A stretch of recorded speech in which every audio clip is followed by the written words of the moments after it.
এই জুলাইকে যারা ইস্টাবলিশ করতে পারেনি তাদেরকে ৭১-এ ফিরে যেতে হবে। ৭১-এ ফিরে গেলে কি হবে? ৭১ আওয়ামী লীগের। এই ৫০ বছরে তারা এমনভাবে ইতিহাসকে আপনার টেম্পারিং করেছে, এটারে করাপ্ট করতে করতে করতে করতে করতে করতে এটা তার কিছু নাই, এটা শুধুই আওয়ামী লীগের এক ইতিহাস। এই ইতিহাসে জিয়াউর রহমান রাজাকার, এই ইতিহাসে খালেদা জিয়ার সাথে জাঞ্জুয়ার ঘটনা বানিয়েছে।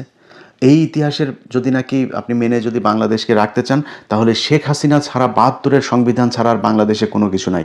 শেখ হাসিনা যদি থাকতো তাহলে তারেক রহমান আজকে তার মায়ের লাশটাও দেখতে যেতে পারতো না। যারা ৭১ নিয়ে এত চিল্লাচিল্লি করেন তাদেরকে এই ২৪-এর কারণে আজকে দেশে যাওয়ার সুযোগ পেয়েছেন। আজকে যে বড় বড় গলায় কথা বলেন, এটাই ২৪-এর কারণে বলতে সুযোগ পেয়েছেন। তো যাই হোক, যারা বিপ্লবী ভাইয়েরা যেটা ভালো মনে করেছেন করেছেন, এটার জবাব আপনারা পেয়ে যাবেন। জামাতের সাথে যুক্ত হতে হয়তো কিছুটা শান্তিতে থাকবেন কিছুদিন, এরপরে তাকে নির্বাচন এসছে, তো লেটস সি কী হয়।